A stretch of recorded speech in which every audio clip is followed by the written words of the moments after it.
Hi everyone, j'espère que vous allez bien. Bienvenue dans cette nouvelle vidéo. Aujourd'hui, je vous retrouve pour un bilan de mes lectures de l'année 2024 et quels seront mes objectifs pour cette année 2025. J'ai quelques petites choses en particulier que je voudrais mettre en place. Donc, on perd pas plus de temps et c'est parti. Premièrement, quels étaient mes objectifs pour 2024 en ce qui concerne la lecture? J'avais comme objectif de lire 15 livres cette année et j'ai réussi à en lire 9. Je suis pas du tout fière de cet objectif parce que vraiment pour moi 9 livres en un an c'est même pas un livre par mois, donc c'est vraiment catastrophique, mais c'est déjà plus je pense que l'année passée, quoique je sais même pas combien j'en ai lu l'année dernière, donc faudrait que je revérifie. J'ai eu des périodes en particulier où la lecture était vraiment pas du tout, mais alors pas du tout ma tasse de thé, et pourtant une fois que je suis dans un livre j'adore ça, mais le gros problème avec moi c'est que je n'arrive pas à prendre le temps pour lire. Donc on en arrive avec un total de 9 lectures à l'année, donc voilà, c'est vraiment catastrophique et j'aimerais bien arriver à arranger ça pour les livres que j'ai lus. L'avantage avec mon Notion c'est que je traque quand est-ce que j'ai terminé le livre, je marque pas la date à laquelle je l'ai commencé parce que généralement j'oublie, et je marque pas non plus la date exacte à laquelle je l'ai terminé, mais je marque le mois dans lequel je l'ai terminé. Donc je vous mettrai juste un petit screen de à quoi ressemble mon Notion au niveau de ma lecture. Ça me permet d'avoir la couverture du livre, d'avoir le titre, l'auteur, si le livre je le possède ou si je l'ai emprunté, et de mettre une note. Je mets pas trop de commentaires, enfin j'ai pas une section commentaires parce que généralement je me rappelle à peu près de qu'est-ce que j'ai ressenti quand j'ai lu le livre, etc. Puis bah la note pour moi c'est assez suffisant. J'avoue que quand je revois mes notes pour chaque livre, je suis peut-être pas assez, je crois que je lis pas assez pour être vraiment objective sur ce que sur le livre en soi, parce que bah, généralement il y a très peu de livres qui ont, c'est rare que je mette 3 étoiles, mais en dessous de 3 je pense qu'il y en a vraiment aucun. Peut-être aussi ce sera un truc qu'il faudra que j'améliore en 2025.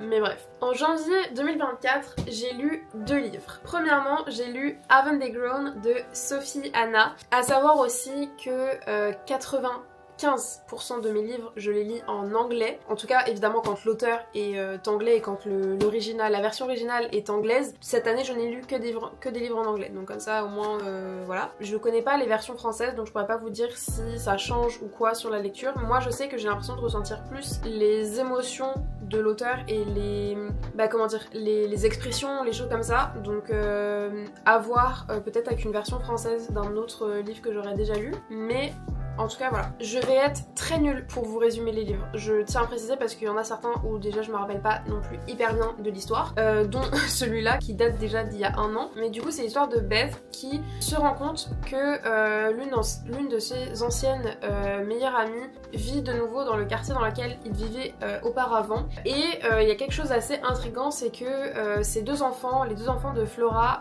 semblent n'avoir jamais grandi et semblent être restés aux âges de 5 et 3 ans, qui va commencer à poser des soupçons, et Beth va commencer à faire un peu une obsession sur ce cas et essayer de résoudre et de comprendre qu'est-ce qui se cache derrière, pourquoi les enfants n'ont jamais grandi, ce qui explique le titre du livre. J'ai vraiment adoré ce livre. Je lui ai mis évidemment 5 étoiles parce que j'ai trouvé qu'il était hyper prenant, j'ai trouvé que l'histoire était vraiment bien écrite et que ça changeait un petit peu d'habitude, et il y a de très très bons petits plot twists et de retournements dans ce livre, donc j'ai vraiment beaucoup aimé. On va dire que mes passions en termes de livres généralement c'est soit les romances, soit des livres un petit peu plus suspense, mystère, thriller, psychologique, voilà. Généralement c'est ce genre de bouquin que j'aime et du coup ça en faisait partie. Le deuxième livre que j'ai lu en janvier, justement c'est une romance, c'est The Love Hypothesis de Ali Hazelwood, et clairement cette autrice est l'une de mes autrices préférées. J'ai lu un autre de ses livres très récemment et j'en ai 2 autres qui m'attendent, donc j'ai très hâte de lire le reste. Mais pour ceux qui ne connaîtraient pas cette histoire, c'est l'histoire de Olive Smith qui est actuellement en doctorat en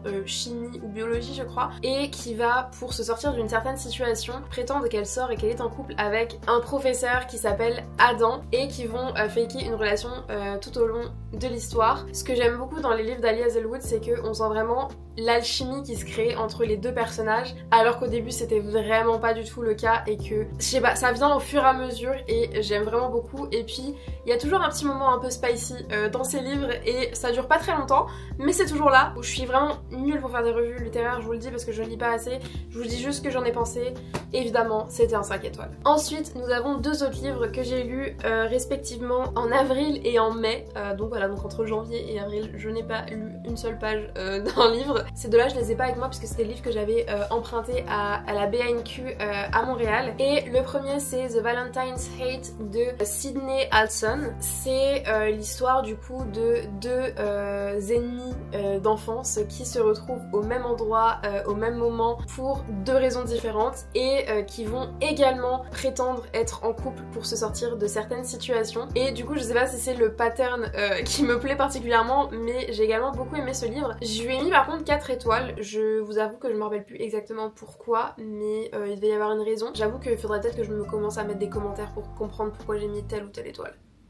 Voilà. Le deuxième que je n'ai pas non plus du coup c'est How to Stop Time de Matt Haig et qui est également un de mes auteurs préférés. J'ai lu actuellement du coup 3 livres de cette personne. J'ai lu The Midnight Library l'année dernière, enfin du coup l'année dernière, 2023, et j'ai également lu Rester en vie. Je vous le mettrai juste là, je me rappelle plus du titre mais je crois que c'est Rester en vie. J'aime beaucoup la patte de Matt Haig. Ce livre là je l'ai aimé aussi, je lui ai mis 4 étoiles parce que je me rappelle que j'avais du mal avec l'histoire, j'avais un peu de mal à rentrer dedans. Du coup c'est l'histoire d'une personne qui ne vieillit pas à la même vitesse que tout le monde et qui du coup a plus de 100 ans au moment de l'histoire mais qui en a physiquement 30 ou 40 je crois. C'est vraiment expliquer un peu toute sa vie et c'est assez... Ce que j'aime beaucoup du coup dans les livres de Matt Haig c'est que c'est très psychologique, ça fait beaucoup réfléchir sur soi, sur le sens un peu de la vie. Du coup forcément ça jumpait entre plusieurs époques donc c'était parfois un peu dur à suivre mais de manière générale j'ai beaucoup aimé ce livre. Ensuite on fait un grand bond jusqu'au mois de septembre parce que entre le mois de mai et le mois de septembre c'était encore pire, je n'ai rien lu du tout. Vraiment, j'ai quasiment tout lu début d'année, fin d'année et entre deux, il y avait plus personne. Mais du coup, le premier livre de septembre que j'ai lu, c'est The Girls de Lisa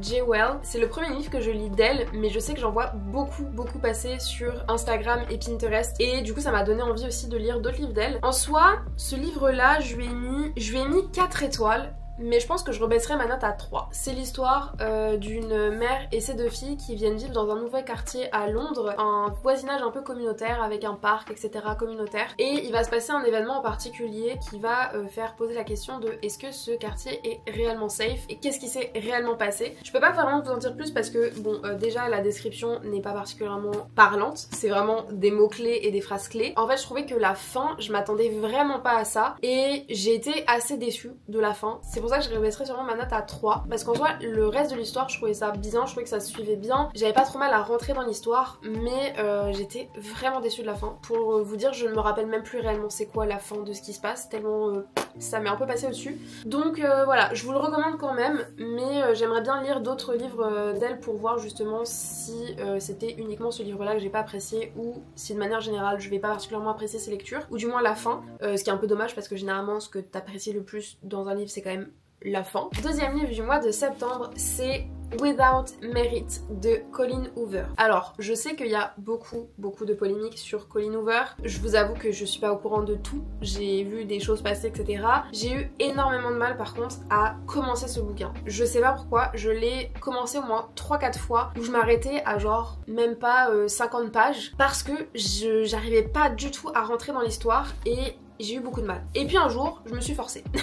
Je me suis forcée à continuer. J'ai pas forcément repris les 60 pages parce que du coup, en ayant lu 3-4 fois, je me rappelais de ce que ça disait. Mais j'ai repris là où je m'étais arrêtée. Quelques pages après, par contre, je suis vraiment tombée dedans. J'ai beaucoup aimé l'histoire. Donc c'est l'histoire de Merit Voss qui vit dans une famille un petit peu particulière. C'est un peu particulier comme ambiance. Il se passe des trucs quand même un peu bizarres, on va dire. Et je pense que c'est un peu sur ça que portent généralement les polémiques autour de Colleen Hoover. J'avoue que c'est le deuxième livre uniquement que je lis d'elle, donc il faudrait sûrement que j'en lise plus et de toute façon j'en ai d'autres dans ma pile à lire. Mais j'avoue que l'histoire était peut-être un peu tirée par les cheveux, je sais pas. C'était pas ma lecture préférée de l'année, mais je lui ai quand même mis 3 étoiles il me semble. J'ai lu le livre en 3 jours, je crois quand même. Au mois d'octobre, j'ai lu Autobiography de Christina Loren, donc c'est le deuxième livre que je lis d'elle et je m'en suis aperçue. Je sais même plus comment je me suis aperçue mais j'avais pas du tout capté que c'était cette autrice là. Donc du coup c'est l'histoire de Tanner qui déménage en Utah et qui va décider de prendre un séminaire de rédaction dans le cadre d'un de ses cours et Tanner va rencontrer Sébastien qui est le mentor de cette classe. Mais le seul petit souci c'est que Tanner a déménagé dans une ville dans laquelle la communauté mormone est très présente et notamment Sébastien fait partie de cette communauté. Donc forcément ça va poser quelques problèmes dans leur relation et on suit le point de vue de Tanner dans cette histoire de comment il va tomber amoureux de Sebastian, comment leur histoire va se dérouler et qu'est-ce qui va se passer à la fin. Moi déjà à partir du moment où vous mettez une romance, quelle qu'elle soit, peu importe l'histoire, peu importe comment ça se déroule, j'adore. Voilà. Et forcément tout ce qui est amour impossible, amour interdit, j'aime beaucoup. Voilà, je vous recommande ce livre si jamais ça vous intéresse, il est vraiment pas mal. Par la suite, au mois de décembre, j'ai lu It Happened One Summer de Tessa Bailey. J'ai la suite de ce livre parce qu'il y a une suite. Alors c'est une suite, plus ou moins une suite, parce que c'est vraiment juste l'histoire d'un autre personnage de ce livre. Du coup, c'est l'histoire de Piper, qui est une jeune femme de 25 ou 26 ans je crois, et qui est une enfant gâtée. Voilà, c'est vraiment une petite star, une petite enfant gâtée et qui est également influenceuse ou célèbre, enfin bref, elle est assez connue mais elle ne fait absolument rien de particulier de sa vie. Elle est pourri gâtée par son beau-père qui est producteur de cinéma et suite à un événement particulier, Piper et Anna vont devoir déménager dans une petite ville portuaire toutes les deux qui est la ville dans laquelle vivaient avant leur père qui était pêcheur et qui est malheureusement décédé. Bien évidemment, Piper va rencontrer Brendan. Dit comme ça, je me rends compte à quel point le nom est vraiment pas ouf. Au début, c'est vraiment pas l'amour fou, c'est plutôt pas la haine, mais ils s'apprécient pas forcément tous les deux. Et ça va évoluer, voilà. Il y a certes l'aspect romance, mais il y a aussi tout un côté introspection sur Piper, sur ce qu'elle est, sur ce qu'elle a envie de faire, sur justement son mode de vie actuel, est-ce que ça lui correspond vraiment, qu'est-ce qu'elle veut, et aussi le fait de retrouver un peu ses racines par rapport à ses origines, à la vie de son père avant, etc. Donc je trouvais que c'était pas non plus que axé sur la romance et c'est sympa. Et puis il y a des petits moments un peu spicy aussi qui sont sympas à lire également. Et pour terminer, probablement un de mes livres préférés de cette année, de l'année 2024, c'est The Seven Husbands of Evelyn Hugo de Tyler Jenkins Reid, je sais pas comment dire, bref. Je pense que si vous êtes un minimum intéressé par la lecture, vous avez sûrement dû voir passer ce livre, si ce n'est l'avoir déjà lu. Et honnêtement, j'espère que vous l'avez lu. Si ce n'est pas encore fait, lisez-le. J'ai adoré ce livre. C'est vraiment ma pépite de l'année. C'est vraiment pour ce genre de livre que je me dis qu'il faut vraiment que je lise plus et que je découvre plus de petits bijoux comme ça. Pour ceux qui ne connaîtraient pas, c'est l'histoire de Evelyn Hugo qui est une célèbre actrice et qui va décider de rédiger sa biographie, d'écrire sa biographie à une journaliste. On va en apprendre beaucoup plus sur la vie d'Evelyn Hugo et notamment ses 7 maris et l'histoire qui se cache derrière chacun de ces mariages. Et je peux vous assurer que je ne m'attendais pas du tout à tous ces retournements de situation et à tout ce qui se passe dedans. Évidemment c'est une fiction, ce n'est pas une biographie réelle, mais ça fait tout autant son effet et j'ai vraiment adoré ce livre. Donc voilà, ce livre clôture mes lectures pour cette année. D'ailleurs n'hésitez pas à me partager les livres que vous avez lus en 2024, quels ont été vos favoris et pourquoi, et si vous avez des recommandations de livres justement à me donner, même si vous le voyez là, j'ai déjà beaucoup de livres à lire dans ma bibliothèque, donc on va déjà lire ceux-là. Justement par rapport à ça, j'ai quelques petits objectifs que j'ai envie de mettre en place pour 2025 par rapport à la lecture. Mon objectif de lecture pour l'année 2025, c'est de lire 25 livres. Pour moi c'est énorme étant donné que vous avez vu j'en ai lu que 9 en 2024. Je sais pas si cet objectif tiendra mais j'ai vraiment envie de lire plus, notamment pour aussi stimuler ma créativité, stimuler mon imagination et justement d'éviter de trop me reposer sur des visuels qui existent déjà, de faire marcher aussi ma créativité visuelle parce que je suis quelqu'un qui visualise beaucoup. La lecture c'est vrai que ça me permet d'imaginer et de... je sais pas comment expliquer mais en tout cas ça m'aide beaucoup. Pour y arriver j'aimerais éviter les écrans le matin et le soir et remplacer ça par de la lecture, un 30 minutes 40 minutes le matin ou le soir, de au moins ne pas me jeter sur mon téléphone ou sur ma tablette ou mon PC dès le matin et reposer mes yeux mais aussi mon cerveau. Aussi penser à prendre un livre sur moi quand je me déplace en transport, de maximiser au mieux mon temps pour justement lire. Aussi ça je le fais déjà souvent mais quand je sais que je vais avoir un rendez-vous, que je vais devoir attendre etc, je prends un livre et je lis en attendant. C'est vraiment aussi ça, optimiser mon temps de lecture parce que je sais que c'est du temps que j'ai du mal à prendre de manière générale, j'ai du mal à me dire ok je vais me poser pendant 2 heures et lire. Sur le type de lecture aussi que je lis. Vous l'avez vu, je suis une grande grande fan de romance, j'aime aussi beaucoup du coup les romans policiers, les mystères, etc.